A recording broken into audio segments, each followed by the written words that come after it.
Hello everyone, welcome to November's Flash Fiction. We are getting really close to the end of 2019 and also very close to the end of the Scrappers series, at least for now. This episodic part will end in December and this is part 4. So if you haven't watched or read Scrappers 1, 2, or 3, they are linked either in below, in the comments, or in the blog post, depending how you're viewing this.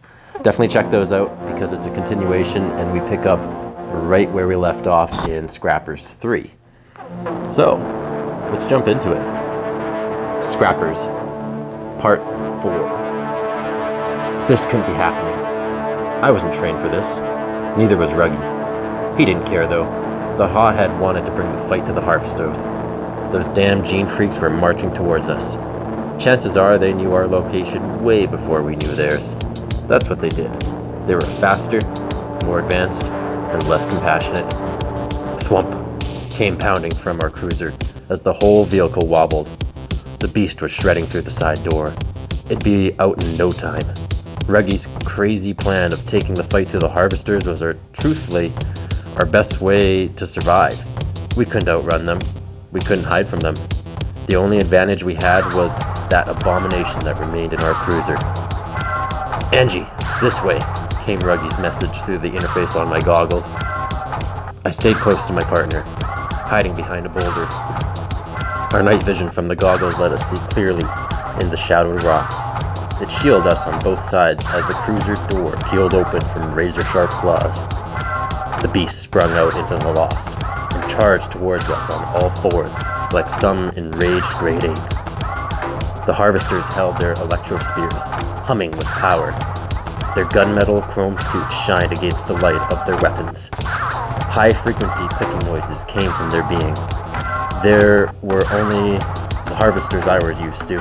That Harvester at the crash site, a rarity. They were never vulnerable, only killers. "Get ready to fire at the Harvesters," Ruggie typed. "That beast is closing in fast." I watched the Harvesters as Ruggie watched the beast. We had each other's backs. Scrappers had to. No one else would help us. We were on our own. Sweat poured down my face, watching the 4 Harvesters march up the hill. The clicking began to ring in my ear. They were too close.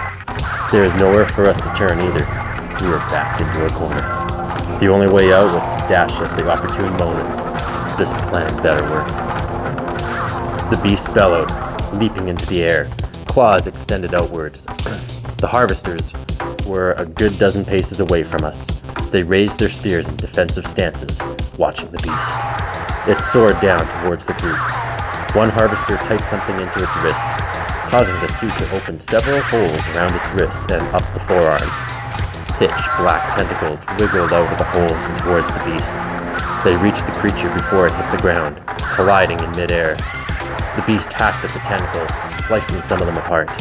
A couple of them snagged its limbs, another grabbed the neck, immobilizing it in the air. "Let's go," Ruggie typed, sprinting from the hideout. That was new. No time to ponder.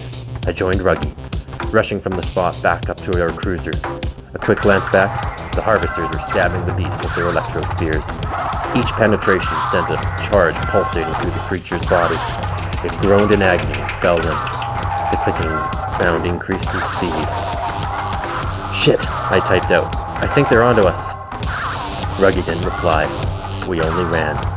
Now, I couldn't look back. I didn't want to lose track of Ruggie or stare at those things. Thumping picked up behind us as the clicking continued. They couldn't be far behind. We could only run deeper into the lost. We ducked underneath the metal bar to the other side. I followed every jump, turn, and duck he made, every obstacle he avoided. Our best bet was to use the terrain and try to lose these bastards. We skidded on the decline until we entered a cavern. Or maybe it was a building. It was man-made at one point in time based on the concrete. We hurried through the hallway. Large rocks had fallen over, causing the ceiling to cave in. The interior of the cavern was completely covered. The small entrance would give the Harvesters a hell of a time of getting in. Ruggie made a sharp turn left. The clicking sound dissipated. The cavern evolved into an old building the deeper we went in. Parts of the floor were destroyed, showing deeper levels below. We carefully avoided falling, stepping around into the next room. "Wait," Ruggie typed, holding out his hand. "There's a window in the next room." "We should go back. I saw another way," I typed. "Go." I took the lead, guiding the two of us back to the split in the hallway. Each step we made kicked up dust, disrupting our view. I tried not to breathe in too intensely. The air was stale. Particles fell softly to the ground. We probably kicked those up as we jogged in. I did my best not to cough. We couldn't make a sound, for the harvesters couldn't be far behind. Ruggie and I followed an incline. Small holes through the building let light in. "We don't want to go up," Ruggie typed. "Windows." "What then?" I asked. "We should go down," Ruggie typed. "That's the building's foundation. We'd be trapped." "Maybe, maybe not. There's tunnels all over the Lost." A loud crash came from behind us, then the kicking of rocks, clicking sounds. The harvesters. "We don't have a choice," I typed. "Next drop we're taking," Ruggie said. There was no time to argue. We had to keep moving. Footsteps picked up behind us, distant, but growing louder. I hopped over metal wires, rocks, and other rubble. We passed a corridor to a well-preserved hallway. Never had I run this fast before. Our steps reverbed. The air was thick, making me lightheaded. I couldn't stop. There were no breaks. The light holes were less frequent. We were making progress. Crashes erupted from behind us. The corridor crumbled as a Herculean, gunmetal beam charged towards us. The harvester kept its head low to avoid the ceiling as it stormed forward. "Split," Ruggie typed as he dashed into the side room. "I got left." I took the next right turn I could, leading straight to a large pile of rubble blocking the path. "No, no, no," I whined. I spun around a couple of times. The ceiling had no gap to hop up to. The clicking and footsteps amplified. The rubble had a small opening below. I could make it. I had to. I chucked my gun underneath, letting it skid to the other side. My turn. I took a step back and dashed to the gap, falling on my side and sliding on the dirty tiles. I stopped about halfway through and pushed with my legs for the remainder of the way. A large hand slammed down as I lifted my foot, dodging it. I got to my feet, snagging my rifle as a hand reached through the gap, attempting to grab the gun. The hand slid back. Through the smaller gaps in the rubble, I watched the harvester stand upright, slightly hunching, in its full, seamless suit. Small circuitry in a liquid substance was just below a translucent layer of the suit, pulsating.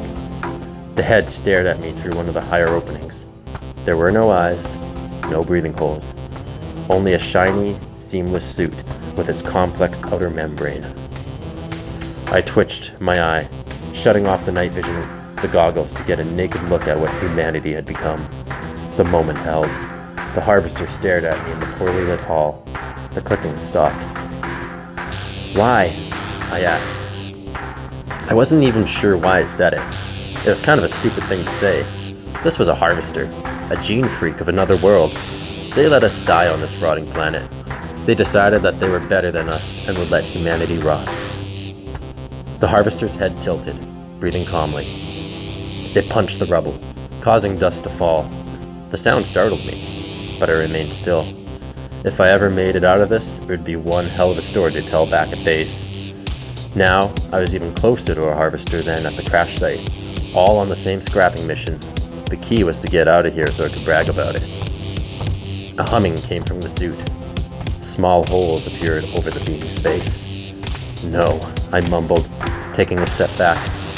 Black tentacles wiggled their way out of the holes, heading for me. Great. I roared, raising my rifle and fired at the approaching appendages, stepping backwards. The gun clapped. Shells hit the ground. Bullets pinged off the harvester's face. It didn't flinch. The tentacles approached. I directed my aim. Some bullets shredded through the black things, causing them to fall to the ground. They didn't stop. Their torn halves wriggled forward. This was pointless. It was time to run. I lowered my rifle and spun around, sprinting down the hall.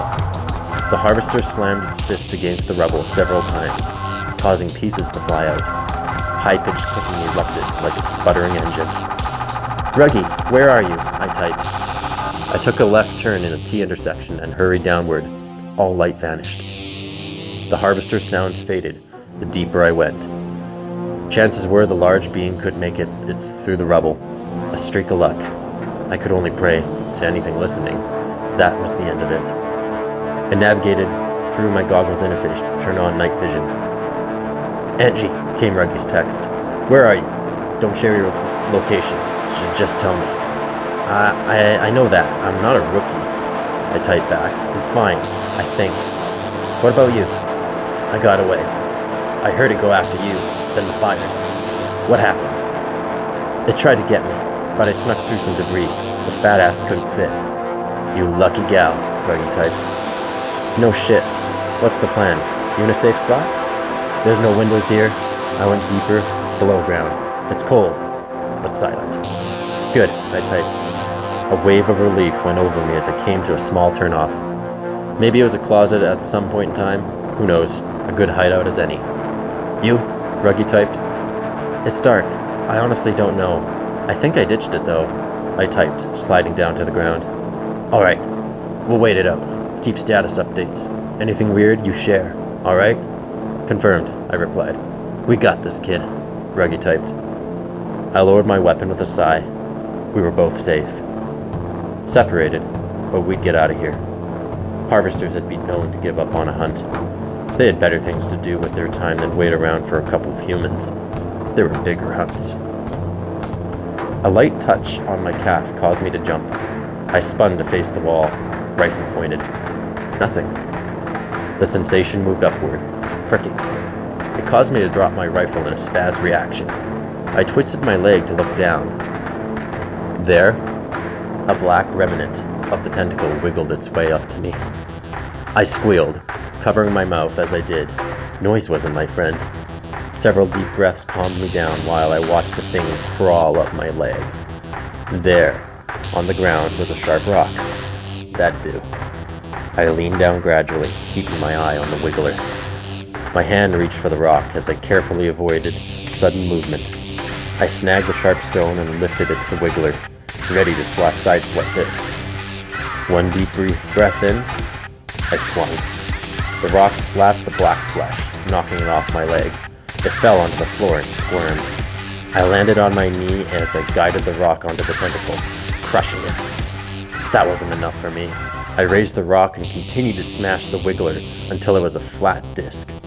A part of it rose from the mess. "Die," I said through my teeth, slamming the rock down several more times, ending with a twist. I paused, waiting for it to make another move. It didn't. I won. Finally, the chaos was over. Now Ruggie and I waited this out. We'd get out of here. That is Scrappers, Part 4. And Scrappers will continue in December with the concluding chapter in this small short story. I hope you enjoyed it. Please share with your friends, and I'll catch you next month. Ciao.